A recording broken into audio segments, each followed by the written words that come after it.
Well, hey there, suckers. Can I get up and close and personal for a bit? It's the end of 2024. I don't have much to say about the year, guys. I'm not gonna lie. It was hard. I don't know if it was really easy for anyone. I hope somebody was having a good time out there.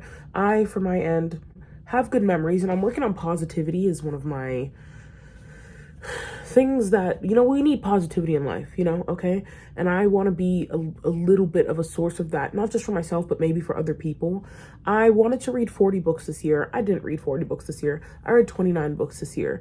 I ranked the top 10 for you beautiful people, and this is it. You guys know how I feel about reading. I'm slightly delusional about it. I'm obsessed. I think it's otherworldly, and I hope some of you guys are on that same vein and would like to join me and see what I read this year. I also want to know what you guys read this year, so hit me with your top couple books in the comment. If you have a top 10, if you have a top 1, whatever, write a long paragraph about why you love it so much and we can talk about it. Yeah, without further ado, I have my books. I have them ranked. I have quotes I'm going to read from each one of them, just to give you guys a little taste of what I was experiencing while I was reading the books, and I hope that I'll make more videos in 2025. Starting off hot with number 10, Cain by Jean Toomer. Soft belly of a pregnant negress throbs evenly against the torso of the South. Night throbs a womb song to the south. Cane and cotton fields, pine forests, cypress swamps, sawmills, and factories are fecund at her touch. Night's womb song sets them singing. Night winds are the breathing of the unborn child, whose calm throbbing in the belly of a negress sets them somnolently singing. Hear their song. This is a gem of the Harlem Renaissance.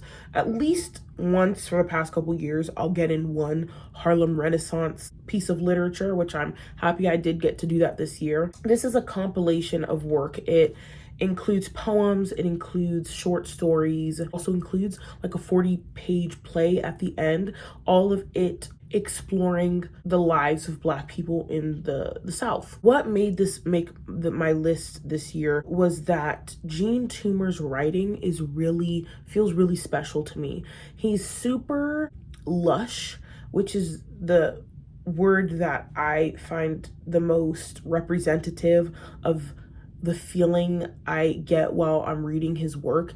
It's super rich. I feel like Jean Toomer, through his work, shows that he has this almost musical understanding of the rhythm of words.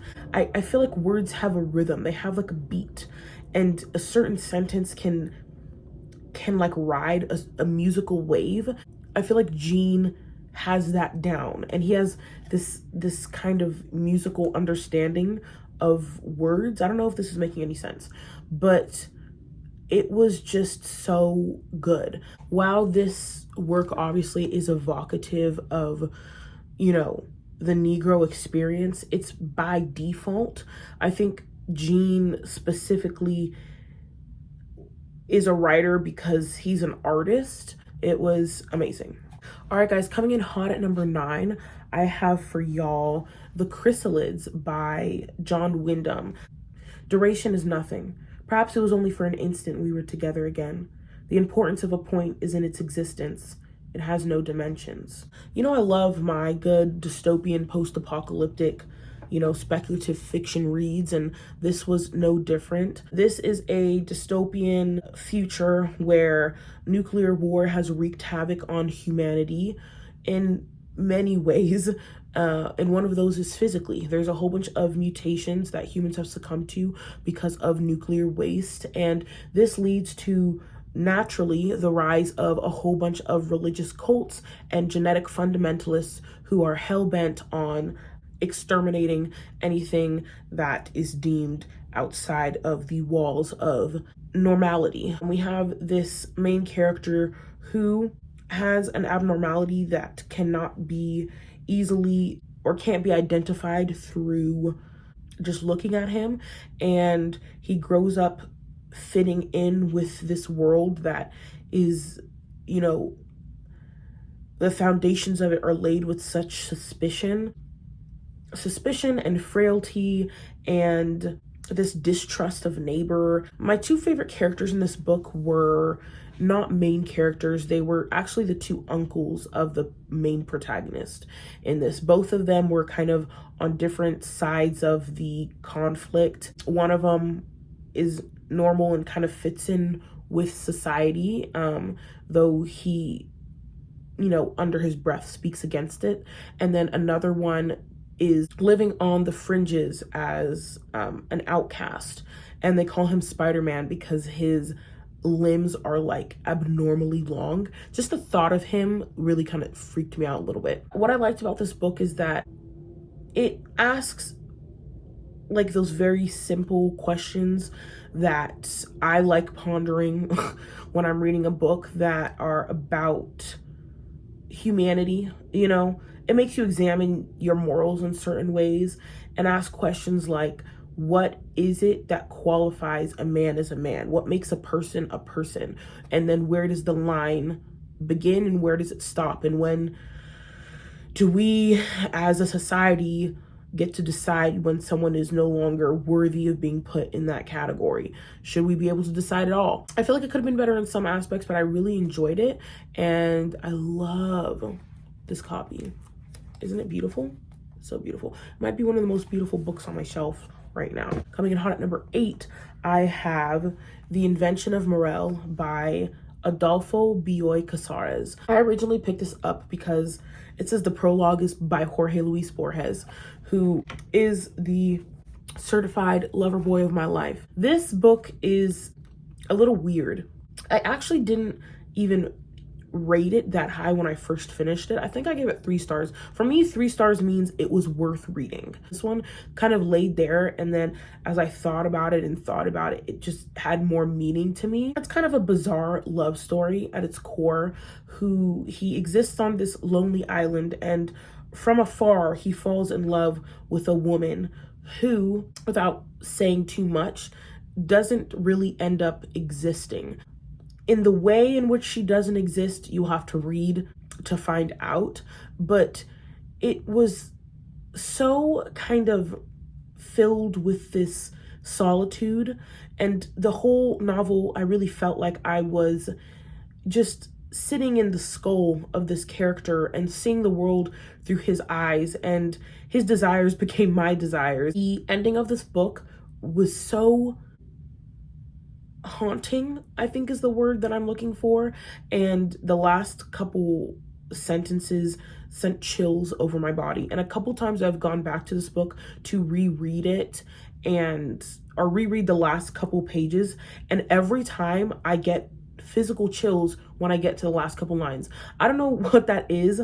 I am clearly, you guys know, very emotionally and like physically even sometimes affected by reading, so that's the what I got from this book. I feel like I need to read it again to kind of get more pieces of it, but it's this kind of weird piece of surrealist sci-fi introspection that more people need to get their hands on for sure. Coming at number 7, I have The Sound of Waves by Yukio Mishima. It was the early afternoon of a truly spring-like day, and as the boat set sail, every mother was screaming the name of her own child.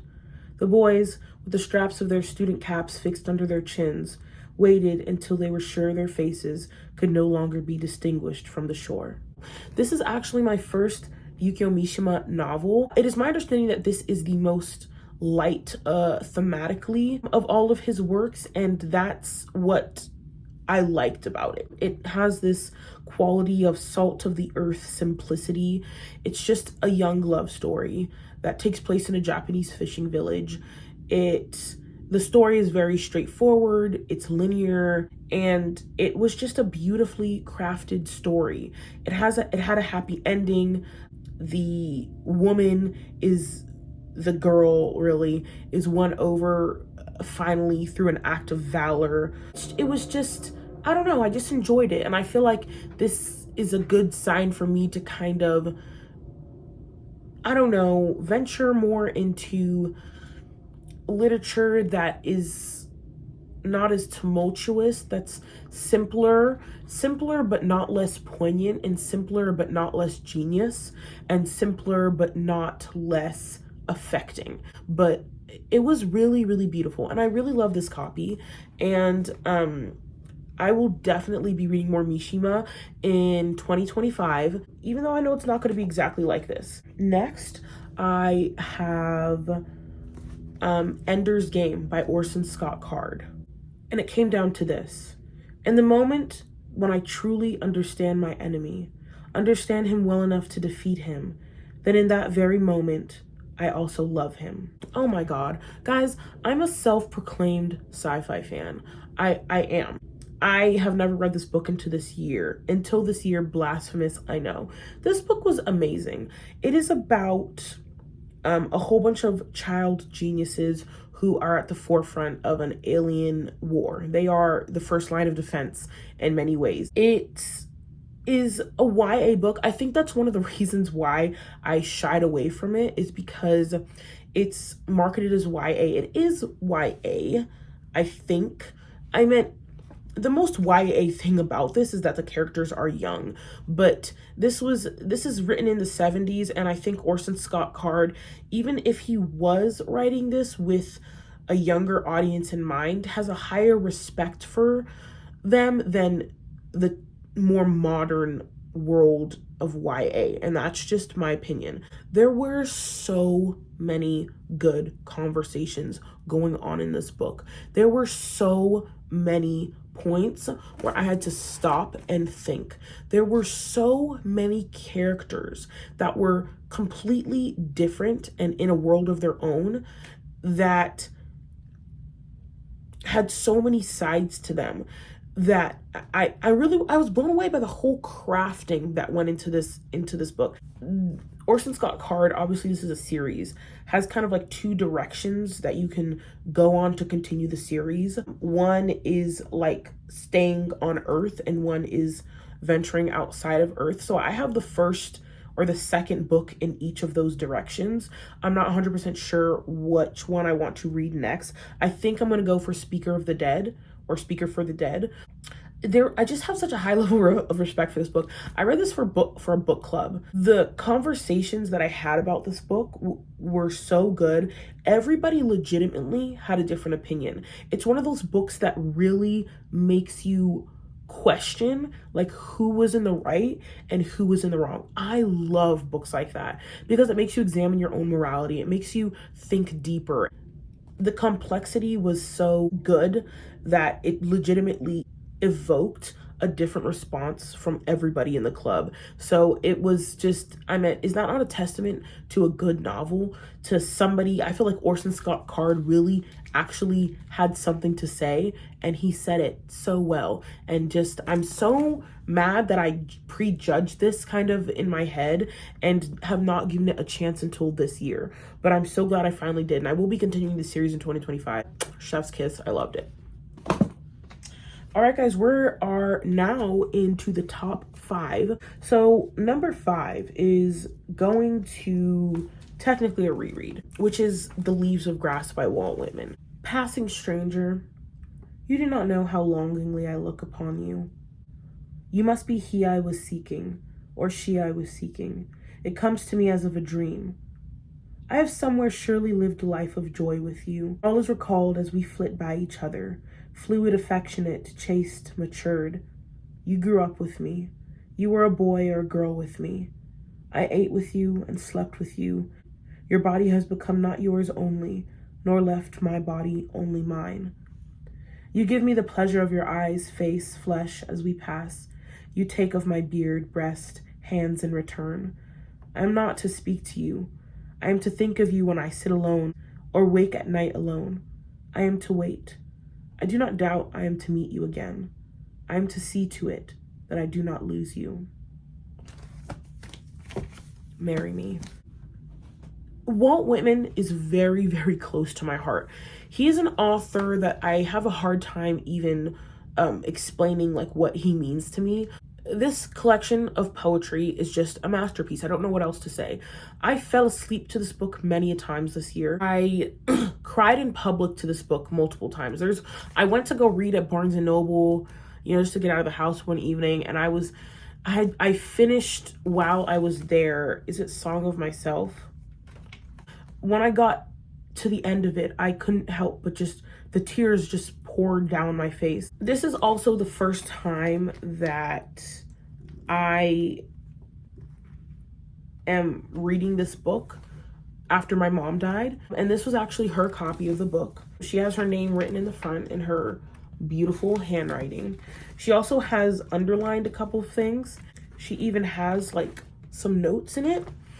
And it made it even more special reading this book. There's no author who evokes in me the love for people the same way that Walt Whitman does. He really was a lover of people who were similar to him, people who were dissimilar to him. He was so prolific. His words never stopped. They never ceased to make me think about something in a different way. He was had so much attention to detail and so much respect and the proper place of like awe for the fact that we exist and live and breathe and have the opportunity to love each other. And I'm obsessed with him. And I say the word obsessed not even lightly. Like, I really am obsessed with him. I feel almost extremely grateful that I get to read his words. I can't explain it. I love him so much. Marry me right now. My next pick of the year goes to Silence by Shusaku Endo. Apart from this, however, now that I am back again in the village, I am completely at peace. Our hut is full of light. I can hear the cock crow from the foot of the hill. The red flowers are in bloom, spread over the earth like a beautiful carpet. I had such a weird experience with this book. I was the sickest I've ever been in 5 or 6 years while I read this book.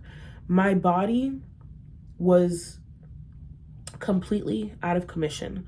I was considering going to the hospital at one point. I could barely open my mouth. Lifting my arm like a foot upwards was a task of burden. I was out. So I don't know if that is part of the reason why my reading experience with this book was so visceral, because maybe I was in half a fever dream while I was reading it, but I felt like since my body was dying on the verge of death, it was like just me in my mind. Conversation that I had with this book was spiritual, and I felt so isolated with this book. This book haunted me, and it continues to haunt me, especially after I first read it. I thought about nothing else. I felt devastated. I felt a type of devastation that I did not feel with any other book on this list. This book follows 2 Portuguese Jesuit priests who go into Japan, a country extremely wary of foreigners at the time, that also had a ban on Christianity, to look for their teacher, who was this priest who was super pious and now is rumored to have apostatized.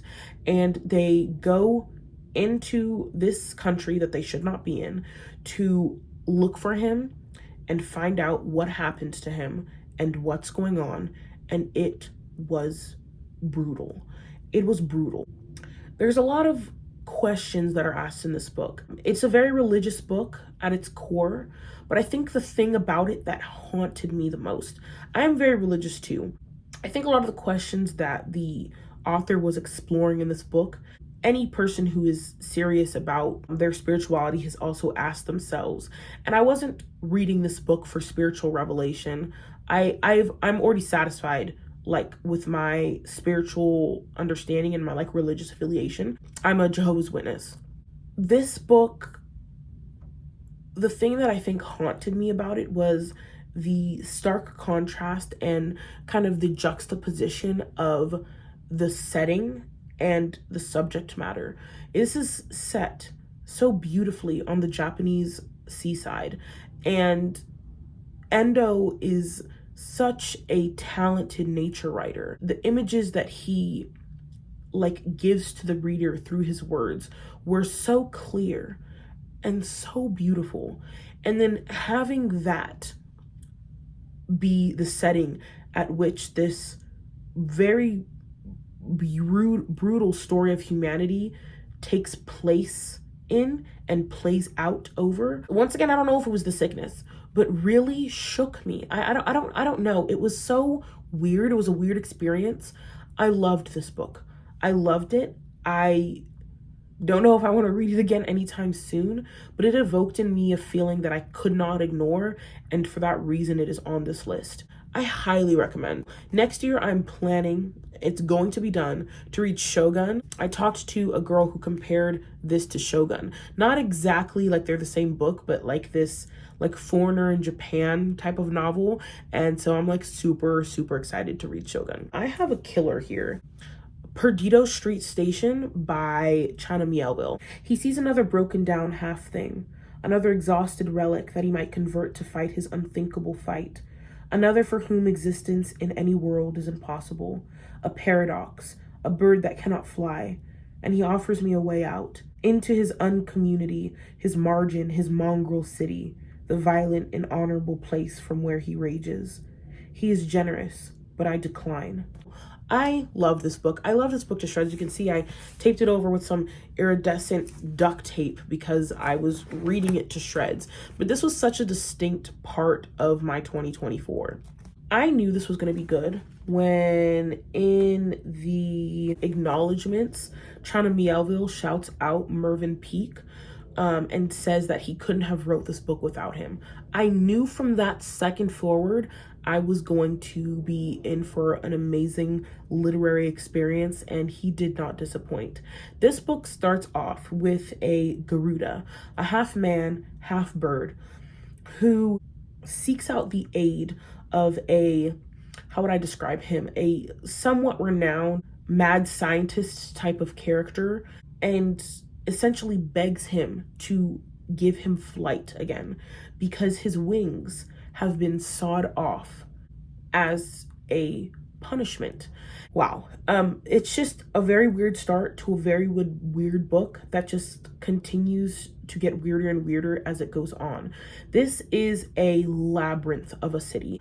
New Crobuzon is this super scuzzy, deeply complicated maze of weird architecture, and just contains everybody from every walk of life and is filled to the brim with characters of every type that you can think of, every alien form, every religious leaning. The characters in this were just so alive. The recesses of the city are filled with life. You know, there's these crazy psychedelic moths that feed off of human conscious dream matter. It's like a huge fight for survival, and on top of that there's just all of these layers to the story. I loved reading this book, like the new weird fiction movement at its finest. I think Miéville is extremely talented. I see so clearly the influence that Peake had on him, and it's like really admirable because I am someone who also really loves Mervyn Peake. This is a beautiful homage to the life that Peake can breathe into his work without like trying to be his doppelganger or somebody who's copying him. He's really his own thing. There were definitely some pieces that were overly grotesque to me, meaning I wish they weren't included. Miéville's gonna do what Miéville's gonna do. This is his work, not mine. I'm just the person who's in a conversation with it. But that I would give a warning to, because it can be quite shocking at times. Overall, man, this book put me out my mind. I was I was truly somewhere else when I was reading Perdido Street Station.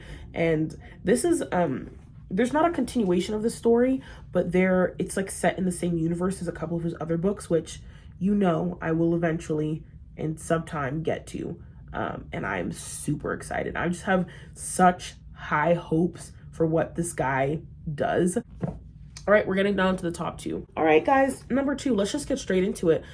It's Pavilion of Women by Pearl S. Buck. But why? He persisted. Why should any of us exist? Can we cease to be now that we are made? She replied. But if I only exist to bring forth another like myself, and he but to bring forth another like us two, then of what use is this to me? He went on. He did not look at her. His thin young hands were loosely clasped in front of him. There is a me, he said slowly, that has nothing to do with you, mother, and nothing to do with the child to come from me. What a masterpiece this book was. I can't even really put into words how I feel about Pearl S. Buck as not just a writer, but as a woman. This is a story of a woman who is the matriarch of a wealthy Chinese family in the couple years preceding World War I, who emancipates herself, essentially, and goes on a journey of soul-searching, understanding of what it is to not just be a woman, but to be a consciousness with a soul. She fulfills this role in her family as this matriarch extremely well, and she has loved it to a certain degree. Her children love her. Her husband adores her. She's highly respected. She has accomplished a lot in the view of society, and she is respected for it and cherished for it. But she reaches a point in her life when she realizes she doesn't know herself at all. And this is the catalyst for her to find out who she is. Also, at the core of the story, there is unrequited love, which I really enjoy for some reason in books. And it is so satisfying to me. I don't know what about it is so satisfying to me. I think it's because it takes place on such a spiritual plane and is so removed from the physicality of love and the love in the physical world and the realization of it and the fruition of it, because it is devoid of all of those pieces of love. It's so potent because it's in its just spiritual form. And the cover of this is actually slightly misleading because these two characters, there's a movie, clearly, I haven't seen it yet, with Willem Dafoe. These characters I don't think they ever even touch inside the novel, much less kiss. I don't know what's going on here. I don't know what they did in the movie. They probably zhuzhed it up a little for Hollywood to satisfy, a more base level. One second, I think my dog is tearing up something downstairs. To satisfy a wider audience that is interested in seeing two people maybe get together. I don't know. I will watch this movie at some point and get back to you guys on that. I forgot how good she was since I've read The Good Earth by her, which I read a couple years ago, and I think was in my top 3 of the year that I read it. So I need to just keep putting respect on Pearl S. Buck's name and keep, revisiting her work. She wrote a lot of books, so I have a lot to get through, but I obsessed with this novel. It is really tabbed because it was just that good. All right, here it is. This is the moment you've all been waiting for. What was my number 1 book of the year? What book took me the farthest? What book showed me the most of my own soul? What book put a gun to my head? What book took the most from me? And what book simultaneously gave me the most? I'm gonna tell you. It was Gorman Gast by Mervyn Peake.